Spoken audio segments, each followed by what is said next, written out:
प्यारे विद्यार्थियों, आप सभी को मेरा नमस्कार। मैं डॉक्टर नेमीचंद कुमावत, सहायक आचार्य हिंदी विषय, राजकीय महाविद्यालय की आपके इस बीए प्रथम वर्ष विषय हिंदी साहित्य के द्वितीय प्रश्न पत्र हिंदी भाषा एवं साहित्य के इतिहास पर केंद्रित आज की इस ऑनलाइन कक्षा में मैं आप सभी का हार्दिक स्वागत करता हूं।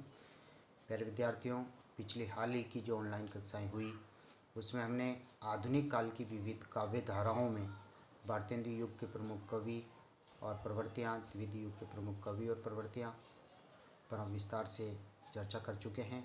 और हाल ही की पिछली 2-3 ऑनलाइन कक्षाओं से हम पढ़ते आ रहे हैं छायावाद का अर्थ, परिभाषा और छायावाद की प्रमुख काव्यगत प्रवृत्तियाँ, जिसमें हमने पिछली हाल ही के ऑनलाइन कक्षा में 10वीं काव्य प्रवृत्ति तक हम अध्ययन कर चुके थे। 10वीं काव्य प्रवृत्ति थी सर्वात्मवाद का चित्रण, सर्वात्मवाद की अभिव्यक्ति। और आज उसी क्रम को जारी रखते हैं हम 11वीं काव्य प्रवृत्ति मानवतावाद से हम आज आरंभ कर रहे हैं। छायावादी कवियों ने धर्म की संकुचित परिधि से अपने को मुक्त करते हुए मानव धर्म की उपासना की है। ईश्वर की अपेक्षा उन्होंने मानव को महत्व दिया है और ईश्वर की अपेक्षा मानव को महत्व देना ही मानवतावाद कहलाता है। मानव की सत्ता को सर्वोत्कृष्ट रूप में स्वीकारना इसका चरम लक्ष्य है कि मानव ही सृष्टि का रचयिता है। यही मानवतावाद है। मानव सबसे सृष्टि का सक्षम और सर्वश्रेष्ठ ताकतवर प्राणी है, वह सब कुछ करने में सक्षम है। यही मानवतावाद है। कामायनी में मानवतावादी दृष्टिकोण की झलक हमें सर्वत्र देखने को मिलती है तथा अखंड आनंदवाद की स्थापना भी कामायनी में की गई है। वसुधैव कुटुंबकम की भावना की परिकल्पना को चरितार्थ किया गया है। जैसे औरों को हंसते देखो मनु, यानी मनु को ये कहा है दूसरों को, परायों को, सभी को हंसते हुए देखो, अर्थात उनके प्रति कोई ईर्ष्या भाव नहीं। अपनी चिंताओं को मुक्त करते हुए दूसरों को हंस करके चिंताओं से मुक्त कर दो, उसे अपना बनाओ। हंसो और सुख पाओ, खुद भी हंसो, दूसरों को भी हंसाओ और सुख प्राप्त करो। अपने सुख को विस्तृत कर लो। यदि तुम्हारे पास कोई सुख है तो उनको सभी से बांट लो और सबको सुखी बनाओ। यही सुखी परिवार है। यही वसुधैव कुटुंबकम की भावना का प्रचार प्रसार है। तो ये मानवतावाद है। 12वीं काव्य प्रवृत्ति है राष्ट्र प्रेम की अभिव्यक्ति। छायावादी काव्य में राष्ट्रीयता के भाव या स्वर भी मुखरित हुए हैं। इन्होंने भारत के अतीत गौरव के चित्र अंकित करते हुए देश की महिमा का बखान भी किया है। जैसे प्रसाद जी की पंक्तियाँ, अरुणीय मधुमेह देश हमारा, जहाँ पहुँच अनजान क्षितिज को मिलता है एक सहारा। अनजान व्यक्तियों के लिए भी ये शरण स्थली हैं, आतिथ्य सत्कार यहाँ होता है। तो ये मधुमेह देश है हमारा। इसी तरह से माखनलाल चतुर्वेदी जी, जो राष्ट्रीय काव्यधारा, जो भारतीय आत्मा के रूप में चर्चित हैं, राष्ट्रीय काव्यधारा के प्रतिनिधि कवि हैं। दिनकर, सुभद्रा कुमारी चौहान, सोमलाल द्विवेदी आदि राष्ट्रीय काव्यधारा के चर्चित कवि हैं। तो माखनलाल चतुर्वेदी जी के गीतों में हमें राष्ट्रभक्ति अपने चरम उत्कर्ष पर देखने को मिलती हैं। और एक पुष्प की अभिलाषा का उदाहरण यहाँ प्रस्तुत है। मुझे तोड़ लेना वनमाली, उस पथ पर तुम देना फेंक, मातृभूमि पर शीश चढ़ाने जिस पथ पर जाऊं वीर अनेक। यानी एक पुष्प की अभिलाषा है कि हे वन के माली, मुझे तोड़ करके उस पथ पर तू फेंक देना जिस पथ पर मातृभूमि के लिए बलिदान होने के लिए, सिर चढ़ाने के लिए, जिस पथ पर जो अनेक वीर गुजरेंगे, तो उनके पैरों से मैं कुचल कर अपने आप को गौरवान्वित महसूस करूं।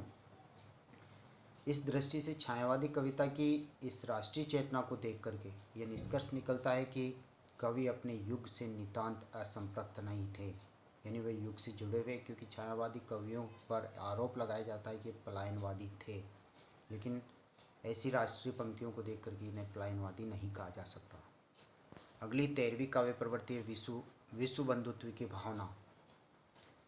विश्वव्यापी मानवता की अनुगुंज भी छायावादी कवियों में मिलती हैं। धर्म के क्षेत्र में मानवतावाद, राजनीति में विश्व बंधुत्व और साहित्य में कलावाद और समाज में समन्वयवाद आदि छायावादी कवियों में मौजूद हैं। निराला की बादल राग में जागृति का मंत्र फूंका गया है। तो जागो फिर एक बार में समग्र राष्ट्र के प्रति आह्वान किया गया है। जैसे कामायनी की कुछ उदाहरण पंक्तियाँ यहाँ पर। मनु ने कुछ मुस्कुराकर कैलाश और दिखलाया, यानी मनु ने कुछ मुस्कुराकर यानी थोड़ा सा मुस्कुराते हुए कैलाश पर्वत की ओर दिखलाया। बोले, देखो कि यहाँ पर कोई भी नहीं पराया, अर्थात सभी अपने हैं, सभी एक ही परिवार के सदस्य हैं, इसमें कोई भी अपरिचित और अनजाना नहीं है। तो कहने का तात्पर्य वसुधैव कुटुंबकम यानी पूरे विश्व को एक परिवार के रूप में देखा गया है। इसी तरह से एक उदाहरण और है, चेतना का सुंदर इतिहास, अखिल मानव भावों का सत्य, विश्व के हृदय पटल पर दिव्य अक्षरों से अंकित हो नित्य। ये चेतनशील मानव समाज का ये सुंदर इतिहास और अखिल मानव भावों का जो सत्य है, सत्यता है, उसी का चित्रण आज की इस आधुनिक युवा पीढ़ी में है। और विश्व के हृदय पटल पर दिव्य अक्षरों से अंकित हो नित्य यानी मानवता चरम उन्नति की ओर अग्रसर हों, सभी एक दूसरे का कल्याण करें, यही आनंदवाद और विश्व वसुधैव कुटुंबकम की भावना का चित्रण है। 14वीं काव्य प्रवृत्ति है विज्ञान के प्रभाव से बौद्धिकता। आज के आधुनिक युग में विज्ञान के प्रभाव से बौद्धिकता की प्रवृत्ति देखने को मिलती है और यही चित्रण छायावादी काव्य में भी हैं। आज का भौतिकवादी मानव यांत्रिक सभ्यता के आघातों से करा रहा है, उसकी समस्त प्रकृति शक्ति जड़ यंत्रों ने छीन ली हैं, शोषण से उसका जीवन जर्जर बन गया है। कामायनी की ईड़ा जो पात्र हैं वह बुद्धिवाद का प्रतीक ही हैं। प्रकृति शक्ति तुमने यंत्रों से सबकी छीनी, प्रकृति की जो शक्ति है वो यंत्रों के कारण प्रकृति की सारी शक्तियाँ छीन ली गई है। शोषण कर जीवन बना दी जर्जर जीनी, और शोषण के माध्यम से जीवन को जर्जर बना दिया गया है। तो ये बुद्धि के बल पे हुआ है। और हम आगे बढ़ते हैं, छायावाद की शैलीगत प्रवृत्तियाँ। शिल्प के क्षेत्र में छायावादी कविता में प्रतीकात्मकता, कोमलकांत पदावली, चित्रमय भाषा का प्रयोग, लाक्षणिकता, गीतात्मकता, आलंकारिकता और छंदों की योजना आदि को विशेष महत्व प्राप्त हैं। विशेष 15वीं काव्य प्रवृत्ति देखिए, चित्रमयी भाषा का प्रयोग। छायावादी कवियों में चित्रात्मकता की प्रवृत्ति रही है, यानी आंखों के सामने साक्षात चित्र, प्रत्यक्ष चित्र उपस्थित हो जाता है। इन कविताओं को पढ़ने से कवि बिंबों के यानी इन चित्रों के माध्यम से पाठक के समक्ष चित्र सा उपस्थित कर देता है। जैसे उधर गरजती सिंधु लहरियाँ, यानी एक तरफ सिंधु सागर में लहरों की गर्जनाएं हो रही है, कुटिल काल के जालों सी, और वह लहरें एक दूसरे में इस तरह से उलझती है जैसे विकराल काले नाग आपस में उलझ करके जाल सा बन गया हो। चली आ रही फैन उगलती फन फैलाए व्यालों सी, और वो लहरें इस तरह से उठ करके आ रही है, फैन झाग उगलते हुए, जैसे मानो सांप जो है वो अपना फन फैला करके झाग उगलते हुए आ रहा हो। यानी लहरों में नागराज की कल्पना है। यहाँ पर चित्रमय भाषा का प्रयोग है, आंखों के सामने चित्र बन गए हैं। इसी तरह से प्रतीकात्मकता, कौन तुम वसंत के दूत वीरस पतझड़ में अति सुकुमार, ये भी कामायनी की पंक्तियाँ हैं। यानी कौन तुम वसंत के दूत वीरस पतझड़ में अति सुकुमार, बांधा था विदु को किसने इन काली जंजीरों से। ये प्रतीक रूप में कहा है, प्रत्यक्ष ने कहकर के प्रत्यक्ष रूप से अपनी भावनाओं की अभिव्यक्ति की है।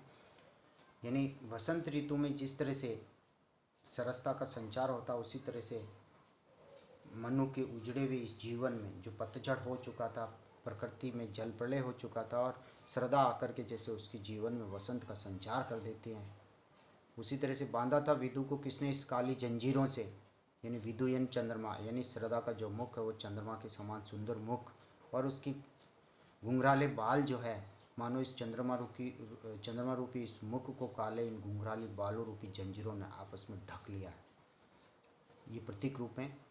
इसी तरह से कोमलकांत पदावली का चित्रण, जैसे चंचल किशोर सुंदरता की करती रहती मैं रखवाली, यानी लज्जा भाव। लज्जा जो है चंचल किशोर सुंदरता की वो रक्षा करती है। तो इसी तरह से मृदु मंद मंद मंथर मंथर लघु तरिणी हंसिनी सी सुंदर, यानी नाव का मानवीकरण करते हुए मंद मंद गति से मंथर मंथर गति से नाव चलती है।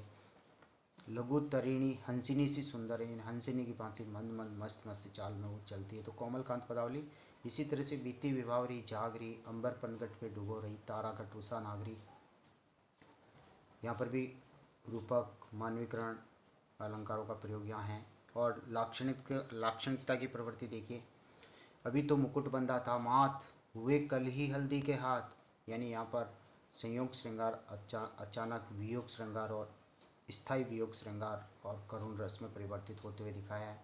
जिसे नायिका का अभी अभी विवाह हुआ है, अभी तो मुकुट बंधा था माथ, माथ यानी सिर पे, हुए कल ही हल्दी के हाथ, कल ही हाथ पीले हुए कुछ ही समय पहले, हाय रुक गया यही संसार, बना सिंदूर अंगार। यानी उसकी प्रिय की मृत्यु। इस तरह से तो यहाँ सुकुमार लता नवयुवती का प्रतीक है जिसका सुहाग उजड़ गया है, और सिंधु का अंगार बनना उसके वैधव्य को सूचित करता है, विधवा होने का संकेत। अतः भाषा में लाक्षणिकता का समावेश है, लक्षण शब्द शक्ति का प्रयोग करते हुए बात कही गई है। इसी तरह से मुक्तक गीति शैली, पूरे छायावादी काव्य में मुक्तक गीति शैली का प्रयोग है। दिवावसान का समय, मेघमय आसमान से उतर रही वह संध्या सुंदरी परी सी धीरे धीरे। इस तरह की पंक्तियाँ उदाहरणार्थ हमें देखने को मिलती हैं। नवीन छंदों का अलंकार, नवीन अलंकारों का और छंदों का प्रयोग भी छायावादी काव्य में हुआ है। जैसे मूर्त जो प्रत्यक्ष है उसके लिए अमूर्त उपमान चुना गया, बिखरी अलके जो तर्क जाल। हल्की इस तरह से बिखरी हुई ये मूर्त है, जैसे कोई तर्क जाल, मन मस्तिष्क में तर्कों का कोई जाल बुना जा रहा हो, वो अमूर्त उपमान चुना। इसी तरह से अमूर्त के लिए मूर्त उपमान, कीर्ति किरण सी नाच रही है। कीर्ति यानी किरणों की भांति नाचते हुए बताया गया है। तो अमूर्त है जो दिखाई नहीं देती कीर्ति, उसके लिए मूर्त उपमान किरणें नाचती हुई। इसी तरह से विरोधाभास, मधुर मधुर मेरे दीपक जल, शीतल ज्वाला में जलता रहे। शीतल और ज्वाला इन दोनों में संगति नहीं है, इसलिए विरोधाभास। मानवीकरण, चुपचाप खड़ी थी वृक्ष पांत, सुनती जैसे कुछ नीचे बात। पंक्तियों को चुपचाप खड़े बताया गया, जबकि मनुष्य चुपचाप खड़ा रहता है और वो दूसरों की बातों को, निज बातों को सुनता है। और नवीन छंद योजना, छायावाद में शास्त्रीय छंदों का, मात्रिक छंदों का, मुक्त छंद आदि का प्रयोग हुआ है। जैसे पदरी छंद यहाँ है कि वह चंद्रहीन थी एक रात, चंद्रमा से रहित, जिसमें सोया था स्वच्छंद पात, जिसमें स्वच्छंद होकर के पत्ते सो रहे थे। अब हम निष्कर्ष की ओर आगे बढ़ते हैं। उपर्युक्त विवेचन से निष्कर्ष निकलता है कि छायावाद जीवन को महत्व देने वाला काव्य है, वैयक्तिकता प्रधान काव्य है, व्यक्ति के सुख दुख से जुड़ा हुआ काव्य है, प्रेम प्रकृति और सौंदर्य का काव्य है, एक शांत, निर्मल और सूक्ष्म दृष्टि का काव्य है। इसी जीवन के प्रति एक भावात्मक दृष्टिकोण कहा जा सकता है। इसमें मनोवेगों और अनुभूतियों का प्रसार ज़्यादा है। इसका कल्पना संसार भव्य, दिव्य और व्यापक है। छायावाद ने जीवन के सूक्ष्म से सूक्ष्म मूल्यों की पुनः प्रतिष्ठा करके नवीन सौंदर्य चेतना जगाकर एक वृहद समाज की अभिरुचि का परिष्कार किया है। संक्षेप में कहा जा सकता है कि छायावाद हिंदी काव्य का यौवन काल तो कहा ही जाता है, लेकिन इसे एक गौरवपूर्ण अध्याय भी कहा जा सकता है। तथा जयशंकर प्रसाद, सुमित्रानंदन पंत, सूर्यकांत त्रिपाठी निराला और वादेवी वर्मा इस युग के ऐसे आधार स्तंभ और सशक्त हस्ताक्षर हैं जिनके योगदान से हिंदी साहित्य की श्रीवृद्धि हुई, हिंदी साहित्य अत्यंत समृद्ध बना और हिंदी भाषा का बहुत ही अधिक प्रचार प्रसार हुआ। हिंदी भाषा तत्सम प्रधान रूप में निखर गई। तो प्यारे विद्यार्थियों, आज की इस चौथी ऑनलाइन कक्षा में, यानी इन 4 ऑनलाइन कक्षाओं, पिछली 3 और आज की इस ऑनलाइन कक्षाओं में, यानी इन 4 ऑनलाइन कक्षाओं में हमने छायावाद जो आधुनिक हिंदी काव्य की तीसरा चरण है, तीसरी काव्य धारा है, जिसका हम विस्तार से अध्ययन कर चुके हैं इन 4 ऑनलाइन कक्षाओं में। आप सभी से आग्रह है कि आप इसे अच्छी तरह से तैयार कर लें। ये जो काव्य प्रवृत्तियाँ, जो 21 काव्य प्रवृत्तियों में मैंने इसको आपको पढ़ाया है 3 भागों में, विषयगत प्रवृत्तियाँ, विचारगत प्रवृत्तियाँ और अभिव्यंजना से जुड़ी प्रवृत्तियों में अभिव्यक्त करते हुए इसको पढ़ाया। उदाहरण भी काफ़ी कुछ दिए हैं मैंने इसमें। इसे एक मॉडल आंसर के रूप में मैंने तैयार किया, लेकिन ये 9 पृष्ठों में ये तैयार है और आपको 5 ही पृष्ठों में लिखना है।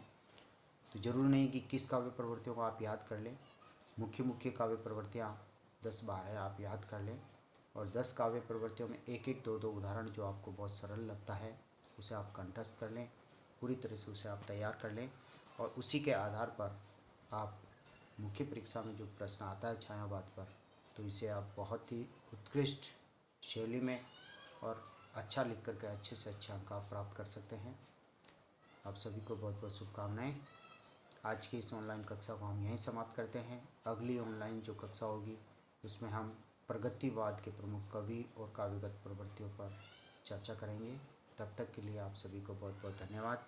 जय हिंद, जय भारत, थैंक यू। आप सभी को बहुत बहुत धन्यवाद।